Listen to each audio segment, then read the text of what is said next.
Hi, this is Matt Dillahunty, and I took a left at the Valley. I know we shouldn't have to scream that we're atheists. You know, we don't have non-astrologers and all that. But with the religious people taking over the world, I mean, we can either speak up or be pushed into a corner. I'm proud to be an atheist, a skeptic, a non-believer, an infidel, a heathen. I call it how I see it. I say it's ignorance and you just call it faith in unsubstantiated claims. That's something to be ashamed. I'm an atheist. Coming at you from Winter Wonderland, this is Left of the Valley. My name is Kevin, and I'm never donating money to anyone collecting for a marathon. They just take the money and run. But Joining me as usual is a team that will tell you, for people to walk on you, you must first lie down. That's actually true. That's like true. She'll fight a bear for you, not a grizzly, mind you, but one of those son of a bitch Care Bears. Sure, Nancy. Oh, wow. Poke him in the eyes. Care Bears. Care Bear, no care. And she went to a seminar on how to withhold orgasms. Nobody came. Christina. I am a pro. I truly am. And both her leg bones hate God. They are blasphemers. Kirsten. yes, they are. And he wishes his head had Bluetooth. Dominic is here. Hey, little buddy. Oh, that would be so nice having Bluetooth straight to your head. I mean, it'd be helpful, but not in the sense where you couldn't take it off every now and again. Anyway, guys, welcome back. Hope you guys had a great week in the snowy wonderland that is Canada. The snow Walking was in a winter annoying. wonderland. Yes, The it really week is wasn't winter. that bad. It really is winter. Yeah, it was winter about the time we should expect spring. We waited all winter for winter to actually get here. Well, people always think winter is December. December is like No. still fall. It's the Yeah. beginning of winter. Yeah. February, yeah, that's when your But snowfall. it's unusual for us to have winter in February. Well, maybe. Yeah. I think Anyway, the groundhog had a little bit of not for bubble. me because I'm from back east, so I know winter. We don't. So We today, really don't. we'll be talking to one of the guys from the Godless Heathen podcast. Yay! So that should be really fun. Sick. But first, let's do a bit of our chit-chat. Remember our friend from Australia, Paul? Yes. Yes. Well, he wrote in again. Hi, Paul. Paul, he apologized. He didn't want to seem pedantic. No, hey, be pedantic. And no, but he's not. And he called out one of my mistakes again. Oh, fantastic. Well, last week we spoke about how there was a polar bear invasion in Russia. Yeah. And I mentioned out of the corner there, I said, hey, kind of like in Churchill. Yeah. But I added Churchill Falls. I meant to suggest broke Churchill's, but I added Falls for some reason. I don't know why. Weirdo. Yeah, Churchill's Falls is a different place. Churchill, Manitoba is the place that's I known didn't as... even catch that you said falls. I know, My it's- brain just So cut now it we out. have- I had to go back and listen to the show. So did I really say that? And I did. So Paul caught it, and thank you, Paul, for listening Yes. as usual. So we now have our own fact checker. No way. We might have to hire Paul and actually pay him a wage or something. So thanks We'll again, pay Paul. him in love. Yes. Okay. $3.99. Did you guys hear that Mattel just released for the 60th anniversary for Barbie? They released Astrophysicist Barbie. That is I did hear about that. Yeah. This is, of course, in conjunction with the National Geographic, and it's to inspire young girls, obviously, to pursue more STEM research, STEM field studies. Also with astronaut Barbie. That's awesome. Of course, Barbie was first released in 1959, I believe. So it's her 60th birthday. I had a lot of Barbies growing up. Yeah, they're trying to. No, you have no idea. I had an actual playroom, like a room dedicated to Barbies. That would explain so much about you. Yep. Naked Barbie Woodstock. Yeah, no, that's great to have a STEM Barbie where girls can, They're trying to have focus- a role model that actually Yes, which was always the point of inspires them Barbie. to contribute and to learn and to be. It was always the more point of effective Barbie in to the world. begin with, to inspire young girls, Yeah. right? Yeah. So they're trying to focus on science occupation where fields where there's way too few women. And good for Mattel for doing It so. definitely helps normalize women working in those fields to young girls. Yeah. So when they grow up and they see women in them, they're not like, wait, what? I thought only boys did that. They're like, no, Barbie did that, so I can do it. Yeah, exactly. Barbie does everything. Okay, did you guys hear that the world's biggest bee has been rediscovered in Indonesia? I Saw did. that. What? Now, they call this the Wallace bee. Think of the size of a honeybee, how big it is. But this bee is as big as your thumb. It's so What? It's huge. Okay, but my thumbs are tiny. Okay. Well, it's it's 4 to 6 centimeters long. Okay. That's a big bee. That's and it's got these huge mandibles. It hasn't been seen since 1981. It usually nests in termite mounds. Gross. And it was first ID'd by Alfred Wallace, which was the co-developer of the theory of evolution with Darwin. Termites. So, great. Yeah, no. There's a chance to save the insect, right? It makes you wonder how many other critters are out there that are thought to have been exactly. extinct, but they're just out of reach, where people can't see them. Exactly. Speaking of small creatures, did you guys hear that they discovered a new tiny T-Rex species in North America? Yes. Especially in Utah. How did I not hear about this? Apparently the animal lived about 96 million years ago, and it was about the size of a deer. So think of a T-Rex, but you can pet, Oh my gosh, I want one. Yes. The T-Rex ain't gonna do much if it's at a deer size. I can tell you that. What size is this one that they found? Oh, it's about the size of a deer. That's So the one that everybody can have one. everybody can pet When you its say own T-Rex. size of a deer, I'm assuming you mean like a white or black-tailed deer. Your typical, when you think of a deer, it's a deer. Like a mule deer, actually. It's just not pretty- there are it's different not- sizes of deer, but it's obviously not something that towers It's way not the over. size of a moose. Okay. We can establish that. Yike. Did you guys hear that Virgin Galactic actually brought its first test passenger to space this week? I just saw the headlines, but I didn't read the whole Oh, story. was it in that plane that just can barely touch the edge of space? Or Yeah, they have a specific craft called Spaceship 2, and this was the second attempt of Spaceship 2 in 10 weeks, and the fifth overall.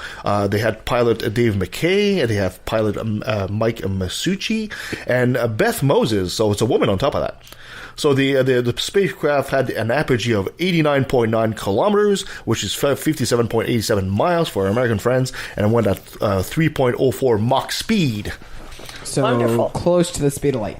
Or 3 times the speed of 3 sound. times the speed of sound. No, nowhere near the speed Yeah, of no, light. the speed of light is, Speed of light. very, very fast. 29 million something. Oh, I don't know the number exactly off the top of my head. It's but- all I know. It's just Well, we can look it up. something.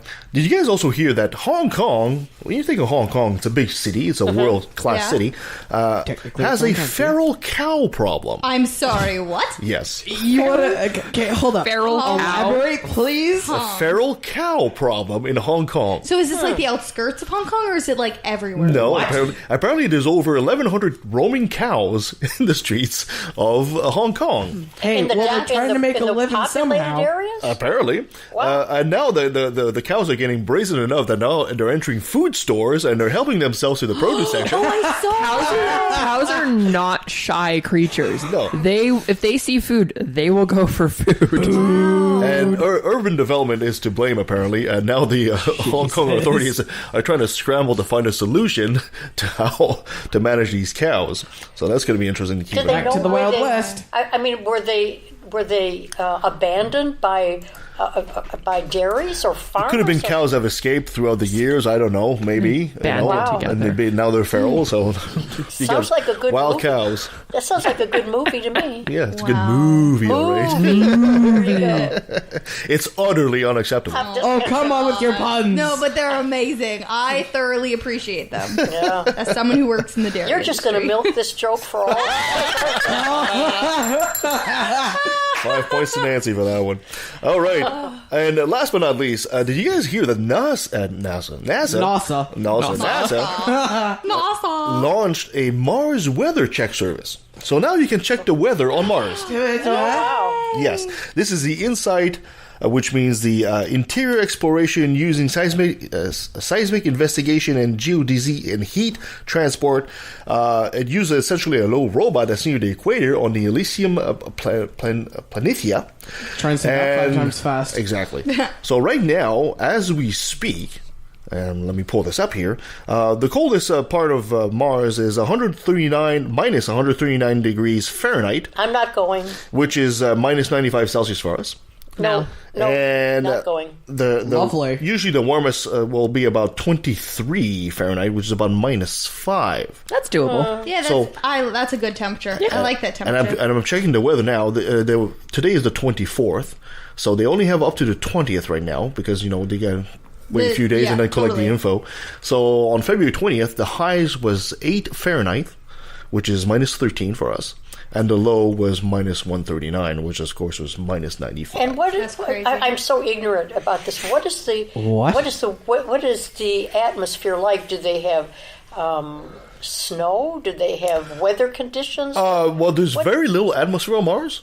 So there's very tiny, so little air and a little wind, and that's about it. Okay, so it's just the atmosphere doesn't change. The temperature changes, Temperature but they don't changes. have weather related. You'll have dust devils Okay, once in a all right, while, yeah. but not enough to like snow and stuff like that. Yeah, and I don't think they have water, so kind of need water for snow. Well, they do have water, but it's not enough to, you have to kind of melt the water and Yeah. have it. I don't know, but Yeah, so this is quite interesting. Excellent, exactly. Perfect. Anyway, my dear Nancy, so we're up here and... This is so funny because in your top chat today, we've had how many items about space have we had? We've had that one, and then we had a couple. the astrophysicist Barbie, And Virgin going Galactic. to space. Is your top 10 about space? So, just to show you how timely our top 10 can actually be, this is the top 10 things taken into space. There we go. A car. This is pretty... Oh, come on. You're going to bring that launch again. What? That was hilarious. That was, but apparently it blew up already. No, it didn't. Apparently it's floating too close to the sun where they can't actually grab it. That's okay. It's drifted that far. Yeah, well, apparently right now it's between Mars and Jupiter somewhere. It's somewhere over there. It's you're Anyway, not going to get it anyway. anytime Anyway, so soon. here, We're not here we grabbing go. it. We always hear about, what's happening in space, but I don't think there have been that many stories about what people have actually brought into space, and in some cases even brought back. Can I here's the guess top- what's going to be the top? Pardon? Can I guess what's going to be the top? You Bananas. can guess whatever your A little heart sandwich. Well, we're just going to see whether I'm or going to not guess it's going to be a we're sandwich. going to see if that turns up or dehydrated not. sandwich. You're usually good about guessing these things. So. A sandwich. Full- Just full- wait for What are you it. talking Yeah, about? She's usually here we wrong. go. Okay, number 10 was actually Luke Skywalker's lightsaber. Really? I love that. Yeah. That is perfect. Yeah. That's beautiful. You think NASA? Luke Skywalker's lightsaber's floating in outer space right now? No, it probably Well- went with like an astronaut to the International Space Station. NASA actually took it aboard one of the Discovery missions to help celebrate the 30th anniversary of the release of the original Star Wars That is film. so cool. And so that was in 2007. Yes. And but they say they didn't play with it while they were in orbit. Sure. I'm pretty sure they but- lied. Yeah, but Liar. the scuttlebutt is that they secretly took their costumes and other sabers, and Somebody had to have dressed up but as they brought it back. Darth Vader. That would have Yeah. been amazing. They brought it back, so it's Yeah. it's safely back on Earth. Number 9, this is kind of weird. Cross spiders. And they Really? they brought Spiders. these cross spiders, which were aboard Skylab 3, early 1973. Ooh, probably for And it was a scientific product reasons. set ISS up by has been a up that woman high for that whose long. name is Judy Miles, and she actually was a student from Massachusetts who wanted to see whether the spiders would build webs in space, and if so, what the webs would look like. Yeah. So they were kept in a box similar to a little window frame, and voila, they built webs, and they were very similar to the ones they built on Earth. But it was noted that the silk was a little thinner than what they had on Earth. So that was kind of an Interesting. interesting. Yeah. Yeah. This which is how the shows that- alien facehugger started. Exactly. Yeah, I mean, there have been a come on. lot of experiments, but we never hear about Oh, yeah, that's some true. of these like that one. That's true. Okay, number 8, this is kind of traditional but fun, a family photo. Yeah. Well, I would Charles see Duke somebody do Jr., that. who piloted the lunar module on Apollo 16 in 1972, another early one, was the 10th person to walk on the moon. He was 37 years old, the youngest to walk on the moon, and he left a photo of his family on the surface of the moon. So it shows him and his wife and their their 2 sons, which That's is kind so of nice. cute. Yeah, It's so still we've got on a there little somewhere. photo, kind of like on the mantle of the moon there. Can you imagine if they had another kid and the kid's like, I got left off of the moon? Yeah, well, could have been. I mean, that was in 72. Dad, you have so to now go there were back up and grandchildren. put me in. Yeah, so now there were grandchildren that say that their parents' photos were on the moon. Pretty cool. Pretty cool bragging Pretty rights. cool. Tardigrades. Oh my gosh, yeah. You know what tardigrades are? Yes. You know everything. I Water can't- bears. They're the Yeah, water bears, that's right. Water bears. The little tiny microscopic animals, they're They the live in toughest little moss. creatures. They can They do. survive extreme temperatures down to minus 450 degrees. I don't know whether that's Fahrenheit or centigrade, and up to Both. 350 degrees. So they can live without water for guess how long? 4 weeks. It's like hundreds of years. A decade. What? Oh, the a decade. And 10 they can years. live 10 years. through radiation. Yep. So they're they can survive boiling water. They're durable. But they actually can live up to 200 Yeah, years. and they can survive in the vacuum of space. Yeah, they survived 10 days and came back. Yeah, so they didn't leave them up there. They go into like a hibernation. Like they, I'm trying to think of the right word. Hibernation. No. It's like all the water gets sucked out of them. They get dehydrated. And basically, and then They're vacuum seal for your freshness. basically. Yeah. Yeah, no, they're so fascinating. Tardigrades are like the most fascinating creature. I love them. That's They're cool. neat. So number 6 is kind of interesting. It doesn't sound interesting, but it is a little bit, and that's an iPod. So you'd think you'd be able to bring iPods into space because they're small and they're light. You can You've got bring laptops music into and so space. forth. What do but you mean? The standard batteries that come with iPods can't be used because they're not certified. So NASA fit the iPods with battery packs that use AA batteries that are certified. I hope it So- was like a 130 gig one. Yeah, so They they can had put to all the work out the music on. technology. All the music. All to the bring them up. music. Number 5, this is kind of neat. Tree seeds. Ooh. That was Apollo mission 14. A lot of these were the older ones. This was in 1971. Stuart Roosa, R-O-O-S-A, I hope that was the name. He took Roosa. more than 400 tree seeds in his kit. They orbited the moon, returned it safely to Earth, and the seeds included sycamore, redwood, pine, Douglas fir, which were germinated into seedlings and later planted around the United States. That and is so all over. cool. They were known as the moon trees. Did you ever hear about I moon? haven't. I love that though. No, they're growing at the White House, universities, botanical gardens, libraries, all over the place. Somewhere I don't know safe. whether we have any in Canada or not. That'd be interesting to find out. Anyway, Google. they've grown up exactly the same way as real trees. Right, So well, being in they're space real trees. as seeds. No damage, no... That's they really haven't interesting. That's morphed great. into anything weird or strange. Of course, you need moon trees near the White House. You Yeah. get all the vacuum of Donald Trump there. Exactly. Okay, number 4. Christina, what's number 4? Is it the sandwich? It's the sandwich. That's the sandwich. Guess what kind of sandwich? Is it a ham sandwich? It was a Bologna. corned beef sandwich. Right. I remember. It was a corned beef sandwich. John Young, the pilot on Gemini 3. This was in 1965. Look how good you are at trivia. That's why he Gemini could sneak 3. it up, because there wasn't good. Like That's right. He snuck it up. Yeah. But what he didn't know was that the breadcrumbs are a hazard because they are a Get into risk everything. that they'll clog up the instrument panels. So he was given a reprimand Yeah. when he got back. But Yikers. it was snuck up a It was sandwich. pretty well worth it. He snuck us Okay, in. number That's glorious. counting down to the top 3. 3. Jellyfish. Number 3. What? They got Jellyfish. They got Thousands of them. There were probably the tiny ones. 2,500 polyps that grew into Jesus. jellyfish.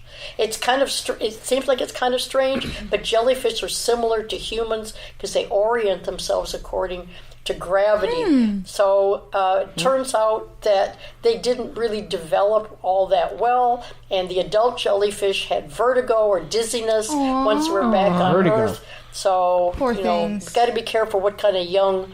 Yeah. uh, So it children you bring obviously up. not having gravity in that stage affected them. Yeah. Their development Oh, and it makes impaired total them later sense. in life. Because Yeah. they don't have gravity to force them down. And on Earth, we have Yeah. gravity. Well, what it would have obviously. been is when they were developing, when they were growing, they wouldn't have had gravity like to orient themselves. To learn which way's up and down, right? Yeah.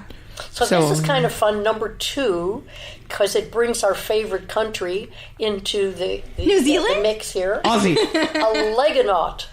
I don't know what The that is. 2 Canadian teenagers from Legonaut. Toronto, Matthew Ho and Toronto. Assad Muhammad, recently sent a Lego man with a Canadian flag 800,000 feet into space. That's They're magical. 17 years old. They brought a weather balloon cameras, a video camera, rigged it all together with a box and some glue, launched it all into space. Oh, I watched And that. the Legonaut floated back to Earth using a homemade parachute. Wow. And it was up about an hour and a half.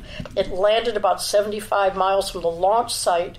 And they used mitten warmers to stop the equipment from freezing, and everything worked perfectly. So Nice. it wasn't on a U.S. spaceship. Yeah, but these it was kids are launched into magical. space, and it cost $400. So, Wow. This was two kids Matthew that. Ho and Assad Muhammad, from Yeah. Toronto. Hope you've got a career in Yeah. astrophysics or space. Yeah, no kidding. Astrophysics or Yeah. engineering. Send some Good actual job. people up to space, guys. You guys are great. Send them up to Side, space. exactly. Side note, that's on YouTube if you want to watch that. I will. Okay, here we go. Number 1, a golden record. This also Of course. goes back to 1977, Voyager. Voyager 1 and Voyager 2. True. They had a massive amount of information when they traveled through the solar system, and eventually both Voyagers entered deep space and traveled. They'll travel forever as long as they can go. And each Voyager craft carries a 12-inch gold-plated copper disc. It's a phonographic record that contains images and sounds of the Earth. So it's still up there. And each disc has an aluminum jacket to protect it, a needle and instructions on how to play the record. There are 115 images, including a solar location map, the word hello, spoken in 55 languages, a selection of music and other interesting stuff about the Earth, and that's probably the coolest things, and the hope is that aliens are going to find it and learn more about the Earth. The one thing I wonder is the instructions. How are they Probably pictures. done? And how can you assume that they're going to be able to see the pictures if they're pictures? No, you can't. But if you're sending a message into space, you got to pick a format, right?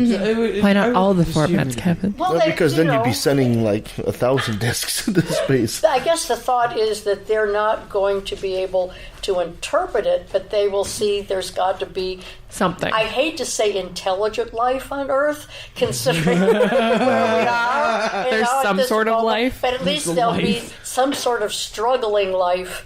Yeah, we were just- able to send this out. That's right. I guarantee that when alien spacecrafts go near Earth, they lock up their doors.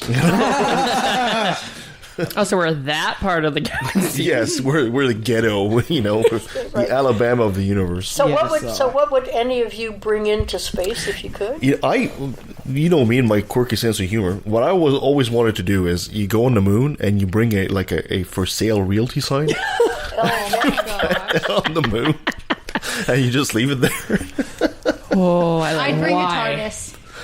Of course you would. Yeah, that's a good idea. Take a picture of the TARDIS on the moon. That'd be great. I like that one. You guys ever thought, if you could, get into a launching point to space and just toss an object with the incredible, insane hope that alien life form would pick it up? What would it be? Something small dart. that you could just a dart? A dart with Oh, a does it have to be small? Could it be Well, larger? something you can toss. No. What if a German stick grenade.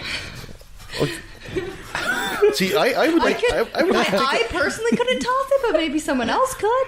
Okay, well, I was Donald Trump.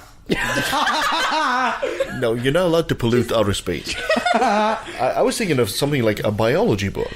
A biology book that basically explains all the biology that we have on the planet, and just toss that, and Yeah. the Toss a images, and textbook? I think it'd be great. Or an atlas, or something like A that. Rubik's Cube. What? You get aliens coming out here trying to destroy the planet just out of sheer frustration. You guys toss this at us, you guys are going to die now. All right, my dear Kirsten, you have another brilliant moment for us? Yes, I do. Brought to you by religion. Bum, bum. All right.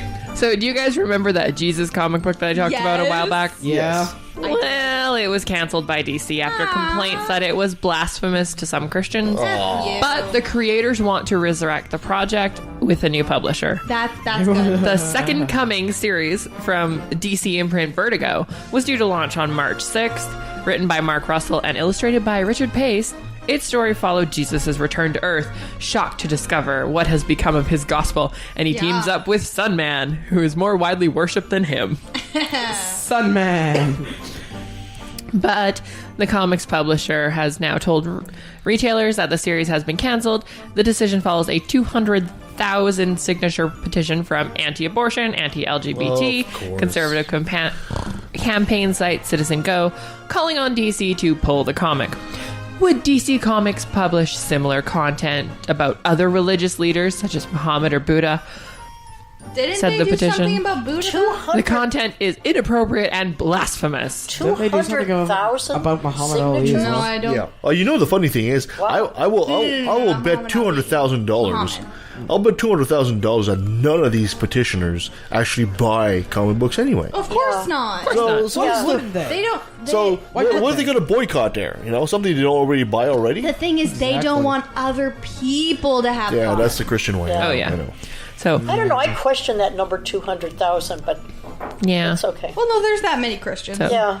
Well, I mean, there's also people that are like, I don't like this, fix it. So Russell told Sci-Fi Wire that he and Pace had requested that rights for the comic be returned to them after they were warned that requests for more significant changes would probably be on the way. And this is a quote. So I decided I would rather keep the story intact, he said. Nobody really wants a watered-down, one-size-fits-none version of this story. Yes. So they graciously agreed to let me have it back. Good We move. also Good want move. a publisher who can get it to fans in the near future, so we hope to be able to announce a new home as soon as possible. Patreon project. You know what's interesting? Patreon. If this had been Saudi Arabia and someone had had a comic about Muhammad Allah. or Allah. Yeah, Muhammad? help me, yeah. If they had a comic about Muhammad, and everything was exactly the same except it was Muhammad. In the United States, we'd be saying, well, that's Yeah, awful. freedom I of mean, speech and freedom blah, blah, of blah. speech. Exactly. Yeah, Yeah.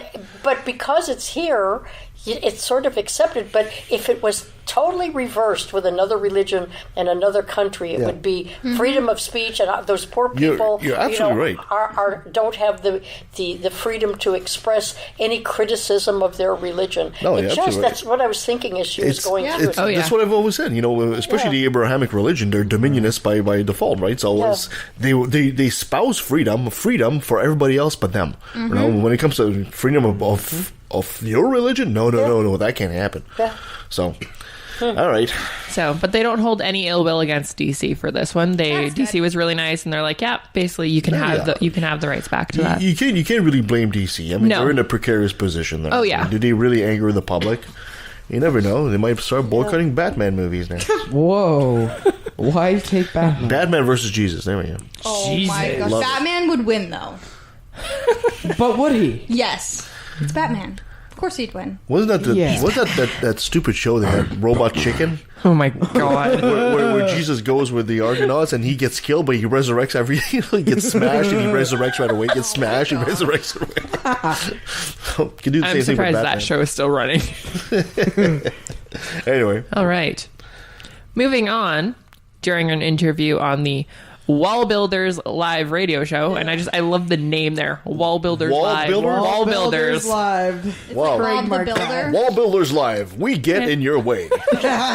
So, Bob the Builder. and this is hosted by Christian pseudo historian Of course. David Barton. Pseudo, thank you. Leave. Creationist Ken Ham claimed that it was a violation of the First Amendment for public schools not to take their students on field trips to Ark Encounter or the Creation Museum.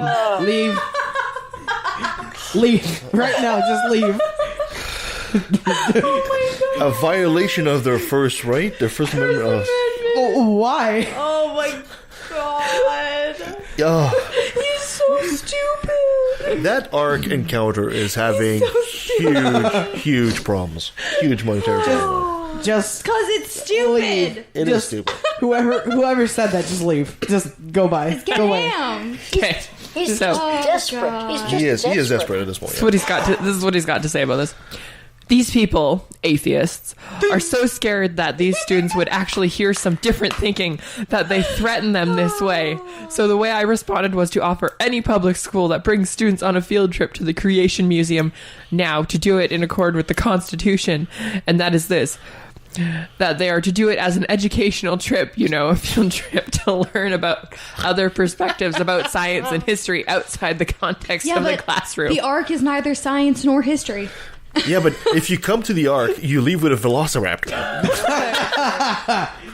He's just obviously never heard of separation of church and state. No. has he? I mean, He's just trying to totally- get money. yeah. He's just mad that he's not getting money. no, Yeah. exactly. I mean- And you know who should be even angry about this? It should be the Taxpayers? the taxpayers in Kentucky. It's money are you went kidding to me? this? Yes, yes. They should feel. They should really be embarrassed by Oh, this. yes. This how many tons paperweight they have there. And he doesn't Kentucky, think what are you doing? he doesn't Well, think that this is going to be promoting religion either. No, of course not. Is he not getting the Christian schools to No, come and see? no. That's his problem. He can't even get his own. He Yeah. can't even get his own people to come and see. I think the entry fee to get into the Ark Encounter right now is like $40. Yeah. Would you Whoa, really? whoa, whoa, would you whoa, really whoa. pay $40 for a tour of a boat-like structure? It's not like Science World that has a lot of interactive things and you're learning and it's fun and you can spend hours there and like not tire. It's just you walk around this boat thing and look, animals, yay. Yeah, stuffed animals and stuffed dinosaurs and little sounds of animals like, over the speakers. Oh, incest isn't bad. And God said this and God said that. You want to pay $40 per person for that? No way.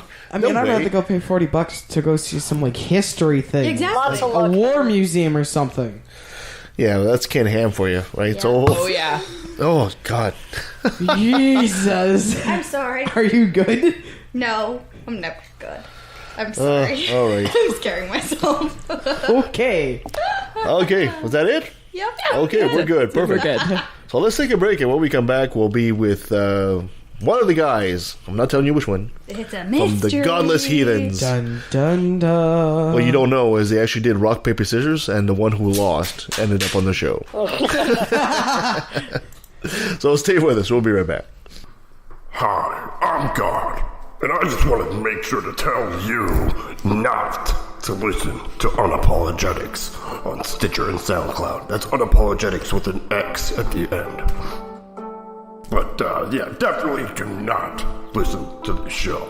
I mean, I swear to me, alright, I will murder my son. Well, I mean, I kind of already did that, but just don't listen to the show, okay?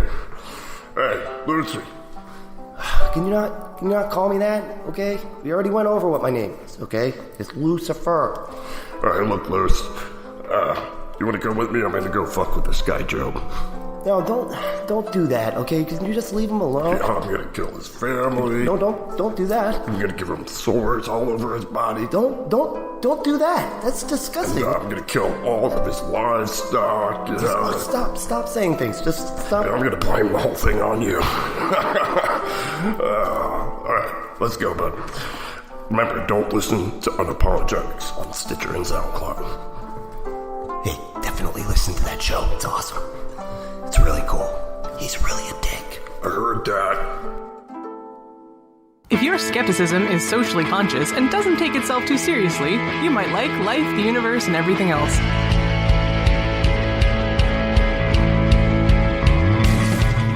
People like Ray Comfort are fond of saying, what use is half a wing, right?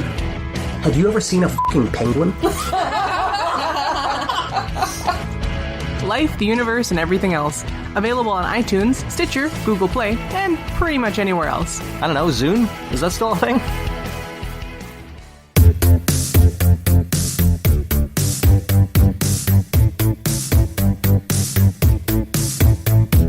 And we have to realize that we are in a situation where people are flying planes into our buildings because they think God wrote their book and that they're going to get to paradise by dying in the right circumstances. And it seems to me a point of really exquisite obviousness that the response to this situation cannot be, sorry guys, God wrote our book and you're going to hell.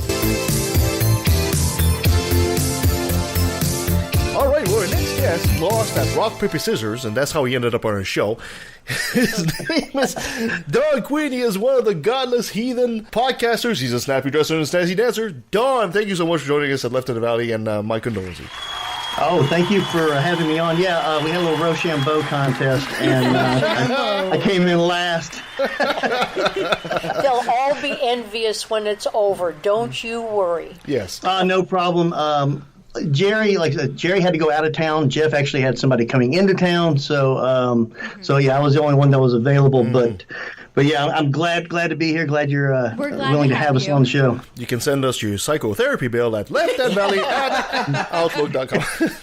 Well, I've been giving them a hard time. I told both of them that they didn't have the balls to follow Matt Dillahunty.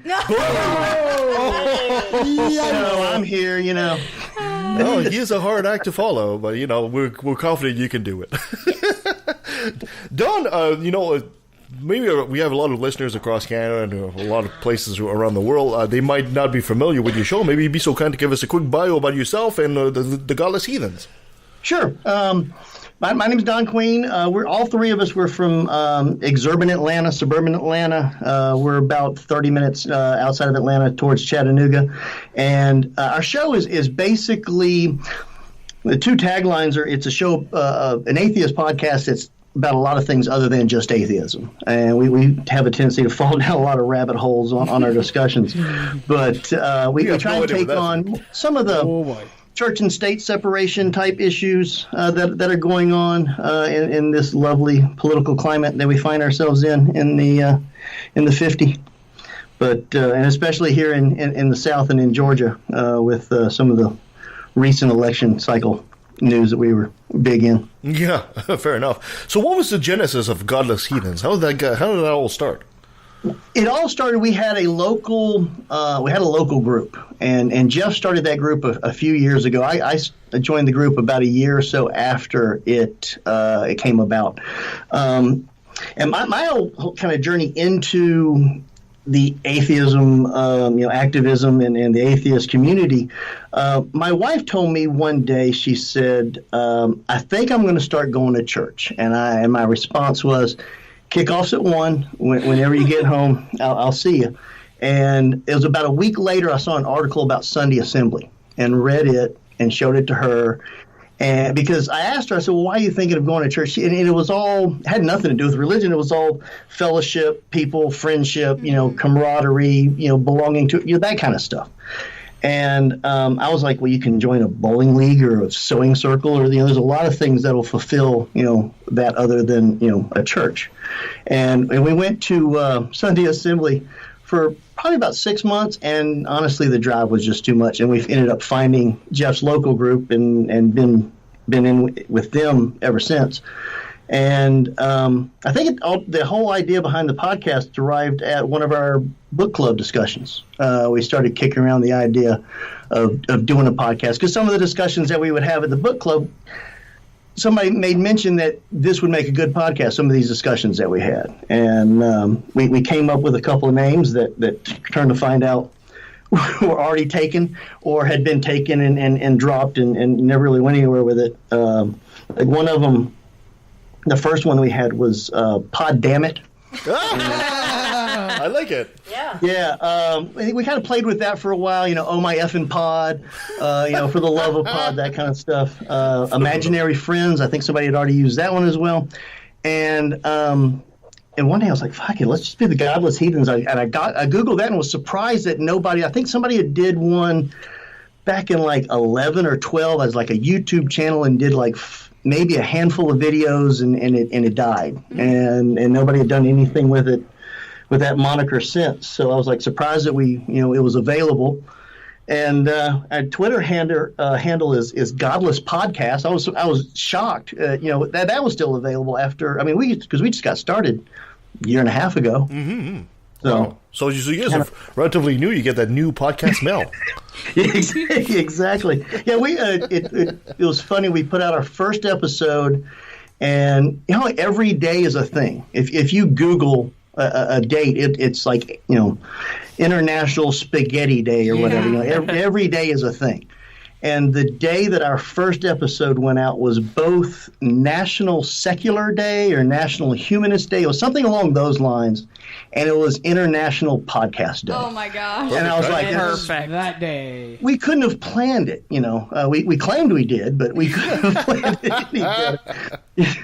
That's fantastic. That's fantastic. And your show, essentially, it's three guys just basically shooting crap and, you know, talking stuff about what's going on in the atheist community.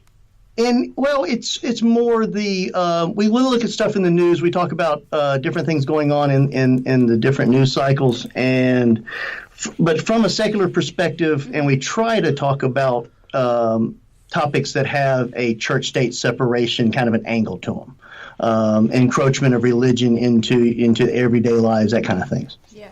So I gotta ask you, because, you know, of course, as Canadians, we always have a tendency to watch what goes on in the United States. With the current political situation in the States and the current Mango Mussolini of a president, how do you guys feel about, you know, the community and is it thriving down where you are in Georgia? It seems like we've always have new guests, or not new necessarily guests, but we have new members that are coming into our local group and some of the other local groups that are here in Atlanta, the Atlanta Free Thought Society, Mandisa and Black Nonbelievers is based here in Atlanta as well too, and so we're active with a lot of the other groups that are in the Atlanta area. We also have, I don't know if you know, Ed Buckner. Oh yeah, he's here in Atlanta. Went to school with him. He's local here in Atlanta. He was just recently the interim president at American Atheists and was the president before Silverman. But yeah, we've had him come out and speak to our group before, and he's still very active in the Atlanta atheist community. Fantastic. So, what plans do you have? I mean, you're a young group, which is wonderful. What plans do you have? Are you happy with your format? Are you thinking of tweaking it a little bit? Would there be a time when you might do interviews? What do you look at? Not after going through us. He's not going to invite us. Well, now that we have Skype, we can. Yeah. Actually, we were talking about that. We've got a couple of people that we've talked to that are willing to come on the show, which I'm shocked to begin with. Greta Vosper, fellow Canadian, has agreed to come on our show. Her and Jeff are very good friends. Matter of fact, she presided over the wedding of one of Jeff's daughters here in Georgia. She came down, and the other one Ryan Bell did. So Ryan Bell is also a friend of the pod, and which. It was funny because Greta has agreed to come on and be our first guest. There we go. Wow. And my initial reaction was, has she listened to the show? Did you send her a link? Does she know what she's getting herself into? It's nice to know we're not alone. He said he gave her a link. Now, whether she actually downloaded an episode and listened to it or not, that's on her. But she has agreed to come on, so I think that's going to be the first one. Also, we've had some interest from Cass that does the Everybody's Agnostic out of Nashville. You know Cass? Yeah, well, I don't know him, but yeah, I've heard of him. Yeah, we got an email from him about possibly doing some sort of a show swap as well too. Nice, very, very nice. So. It sounds very promising. You guys could probably start with since you don't have that in your format right now, but at least test the waters. Exactly. Yeah, we've been proudly lo-fi for as long as we've been able. It's one of the other taglines is 3 guys with 1 mic, and it's literally it's 3 guys sitting around a table in a spare bedroom with a Blue Yeti and just hashing it out. So with that. With what you guys talk about and just kind of with those rabbit trails you go down, is there any topic that you find you guys going back to a lot? Oh, yeah. Everybody's got their horse they beat. Jeff's very his big thing is evangelicals and the evangelical society here in not just in Georgia but in America and how much influence that they seem to be able to wield and the relationship with 45 that's what keeps it. That incredible toxic relationship. Yeah. Yeah. It takes two to be codependent, Yep. And Jerry's, I don't want to say he's a conspiracy theorist, but and it's not a conspiracy. His thing is the purview of like social media and how they track you and all that stuff, all the Facebook stuff that's coming out. Mm-hmm.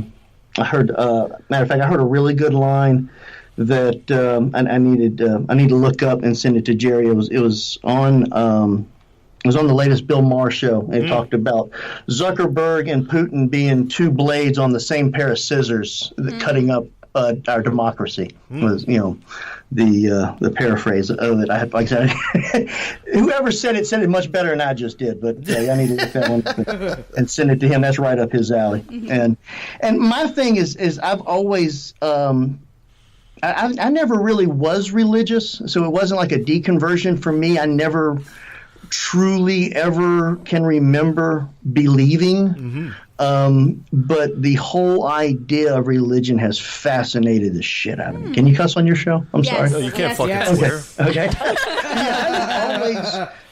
Just religion itself, the history of the Bible, the history of religion, why these people believe these things and these people believe those things, and all that kind of stuff has just been utterly fascinating to me for as long as I can remember. So was it necessarily all the religions you find fascinating, or is it the particular Abrahamic ones? Well, that one I'm more familiar with than anything of growing up here. I'm sure if I was born in Afghanistan and still had these same inclinations, Islam would be my main focus. But but those religions fascinate me as well too. Buddhism and Hinduism and all the shaman religions and all that stuff. Just why people believe weird things. It's just has always been fascinating, the epistemology of it. The interesting thing about people who do podcasts like we do, we will never run out of topics. Oh, no. We'll never run out of something interesting, something current, something ancient, something that people are controversial about and debate. It's just, whatever interests us is good to go. Because if it interests us, it's going to interest the audience. There's so many fascinating topics. That's very true. Especially if you have a podcast like ours and like theirs as well. Because if it was a podcast like their podcast that strictly dealt with just atheism, you can only talk about atheism for so long. Yeah. Eventually, you got to branch out to something else because you can only say, well, God doesn't exist. You can only say that like so many times before it becomes redundant, right? But I think you guys have a great formula in the way you guys are structuring your show. So kudos. The toughest part that I find is when you're talking about topical issues is not sounding dated quickly and taking the conversations into areas that are more generally and more timeless than the specific, what's going on right now this week kind of a thing. Well, especially with Trump, when literally if you don't listen to the news for 3 days, it's like missing an episode of 24. You're like, what is happening? It's that's the toughest thing is there's so many things that come up when you do a show every other week that comes and goes before you have a chance to talk about it. Because by the time the next show rolls around, that's last week, and there's 6 other things that have happened that you need to talk about that you don't even get to those as well. The last show, I can give you a perfect example. We had 2 or 3 things that we absolutely planned on talking about. And Jerry had just got back from being out of town. He had an uncle that passed away. And we open the show, they usually bring beer. Sometimes we'll have whiskey or brown liquor episodes, but mostly they bring beer. They're craft brew guys, and they'll talk about what they're drinking. I'm more of a wine guy than a beer guy. But we kind of introduce what we're having that night. And after we did that, Jerry was like, so I stepped foot into a Catholic church for the first time in a few years. And the conversation just went off, and we never, ever got to any of the topics we planned on discussing. We talked about religious ceremonies like weddings and funerals, and how you act as a atheist when you go back and it's your family, that many of them are still religious. Yes. And they're going through do you fake it or do you you don't stand up and go, well, this is bullshit, but how do you respectfully be yourself at the same time? I know I fake all my orgasms with my family, that's for sure. I mean, sorry, that's not what bleep it. And there he goes again. And bleep. Just as an aside, I had exactly the same experience when a favorite niece died who was Catholic, and I went through all of the funeral you had planning. A good experience. And we talked about it a little bit on our show, not in depth the way you did, but it's true to go through that kind of experience and to be able to explain it from all sides and to see it from all sides. It's a subject that you can go back to under a lot of different aspects, but it's a fascinating topic. Mm-hmm. Mm-hmm. Yep. My wife really, for some reason, really enjoyed the last episode, I think, more than anything else we did. So if we can keep that going, we'll be okay. But yeah, we were listening to it last Saturday. I got it all edited and ready to go. And before I uploaded it, we had a party we had to work last Saturday, so we had about an hour drive. So we listened to it on the way over there. Well, and she was enthralled with it, yeah.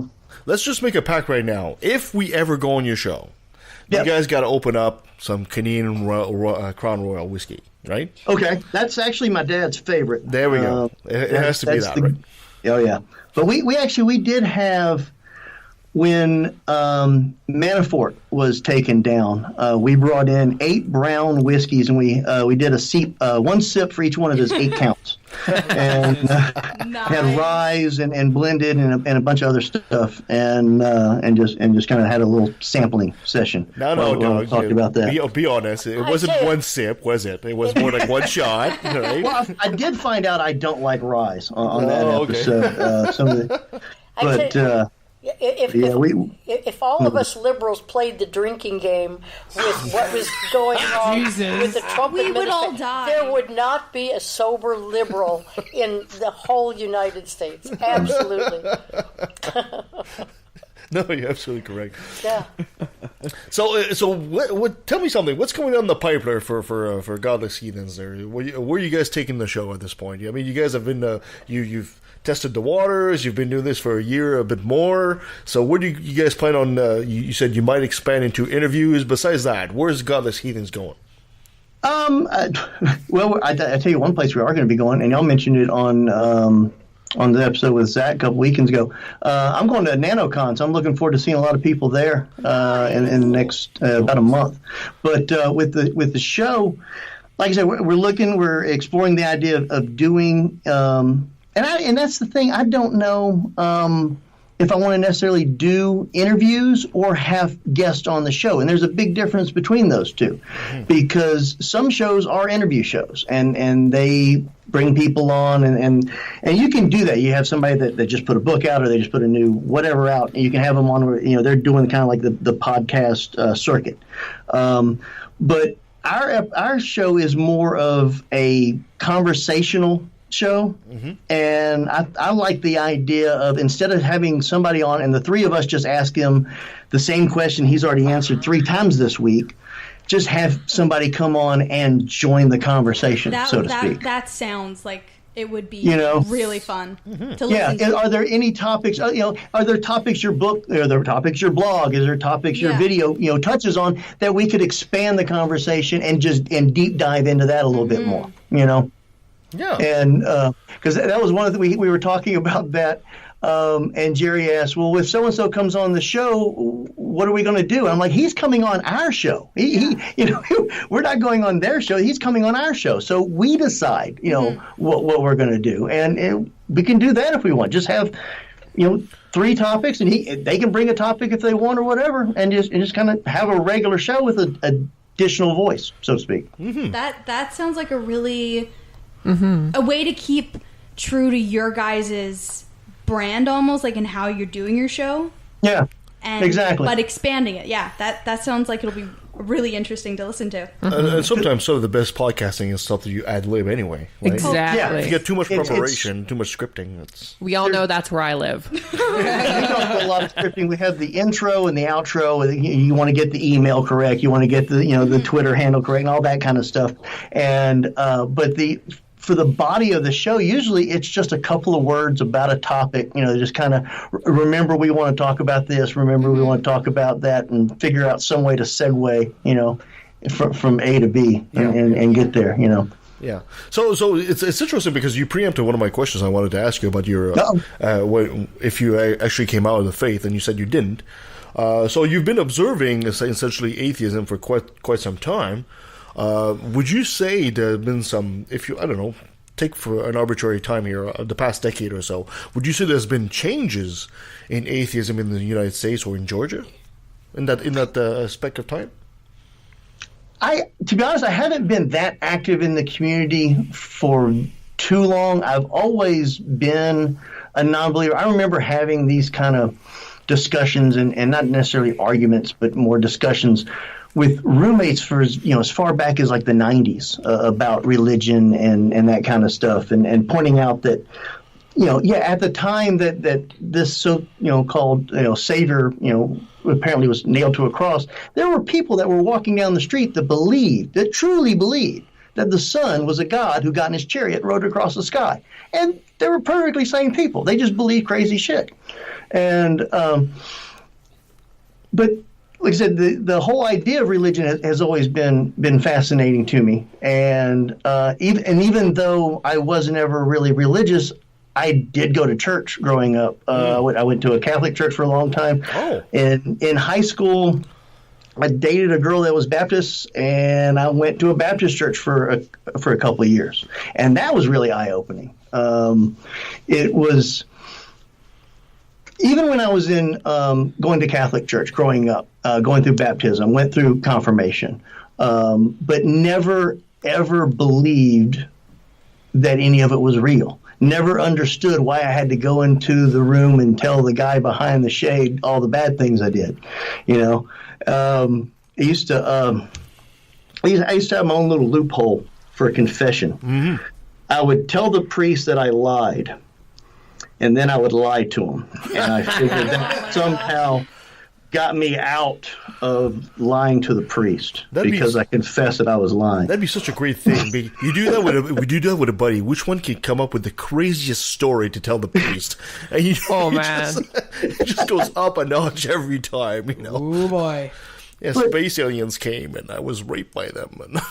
But I've said this before. I kind of lost my faith in all of that when I found out at a young age about Santa Claus. That's where it all kind of fell away.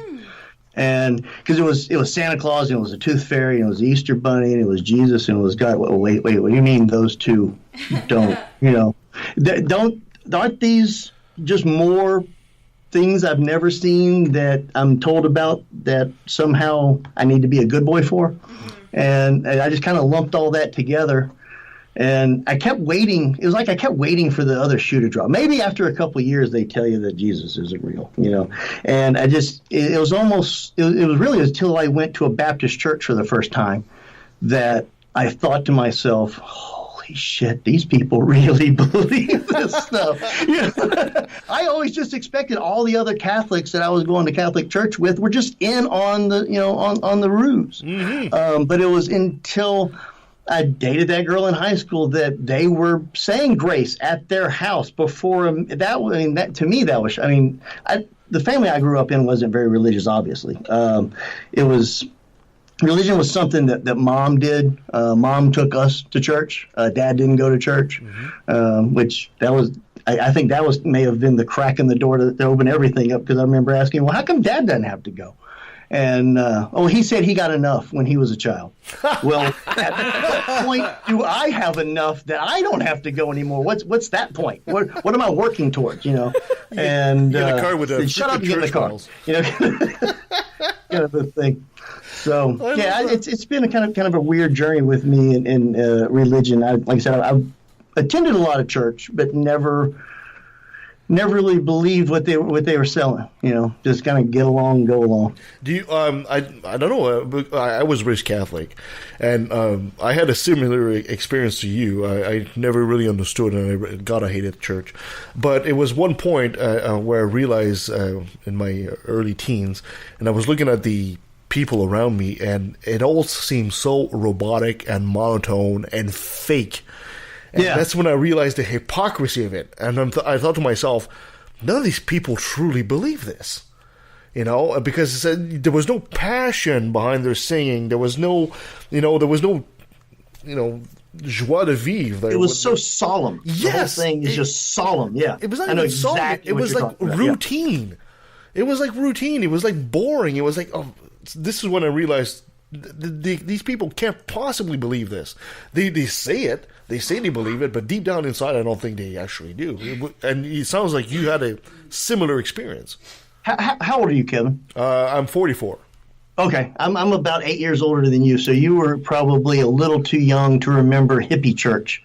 Do you remember when the Catholic Church went through its little hippie phase? A lot of acoustic guitars and Michael rowing his boat ashore and all that shit? Yes, I do remember that. And actually, it's kind of funny because there was I remember the story of this one priest, a young priest, and he came, and instead of having the organ and all that stuff, he just sat down on the stairs and played his guitar, and he was actually expelled from the church because the members of the church thought it was not traditional enough, and they complained. And I thought, are you shitting me? This is the best thing that happened. I remember it must have been early 70s, maybe mid 70s, that they actually had one service that was like acoustic church, where if you were into that kind of a thing, they had it for a while, but if you wanted the regular, like solemn type of a service, that was available before and after. But I didn't remember I didn't realize if you remember when they had that little phase they went through. I mean, it was like the time when Jesus Christ Superstar and Hair and all those kind of musicals were big at the time. Yeah, of course. And then of course they had that what was that Monty Python movie, Life of Brian? Oh yeah. Actually, the funny thing is, a lot of people don't know that Canada used to have a blasphemy law. Used to. It was just recently rescinded, and that was the one time it was actually used. To stop. Oh, for Life of Brian? For Life of Brian. To stop the movie. To stop the movie from being played. I don't know if they were ever successful, but I don't think so. Oh, that's a Medal of Honor one way or the other. Yeah, exactly. Put that on the movie poster. That's like our Twitter handle. It says, proudly blocked by Ken Ham. And I'm thinking about adding, and we're working on Jerry Falwell Jr. But, this is exactly what we were talking to just before you came on there. We were talking about Ken Ham and how he was blaming atheists. This is your fault. Now we know. Yeah. Did you see he's having a counter convention? American Atheists is in Cincinnati this year, Easter weekend. Across the border in Kentucky at the Ark Encounter, they're going to have an Answering Atheism conference the same weekend.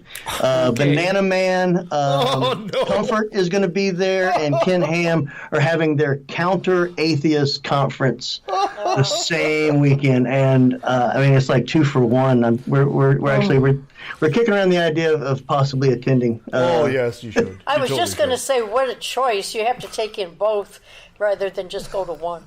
Well, I know that there's a group there out of the tri-state area that they sponsor a big protest every year on the anniversary, and they've been taken through like guided tours with, and you can't see this, but I'm making air quotes, scientists that work at the Ark Encounter, and we'll take them on a tour of the Ark Encounter and answer questions. And I can't imagine a better way of spending a Saturday afternoon. Yeah. Sounds like fun to me. Sounds like the best day ever. Oh, yeah. Hold on. I got to pause everybody here for a second. I've got this buddy of mine. Hold on a sec. Go ahead. Hey, Terry, can I call you back in about like a few minutes here? No, I'm in the middle of a recording with a guest on Skype, and the phone keeps buzzing. Way to go. I'll call you back, man. Okay. Thanks, Jerry. Don't. Oh, God. He says, Terry, can I call you back? He says, why? Are you jerking off? Terry. I'm in the middle of. It's like, oh. Well, there's an editing. So it's nice to know you're like that outside of the podcast. You know what? This is funny enough. I might actually just keep it in here. It's like I showed my wife a meme not too long ago where it said, "What is this all over the keyboard?" And Oh boy. it's not what you think. I was eating ice cream, and do you know how hard it is to jack off and eat an ice cream at the same time?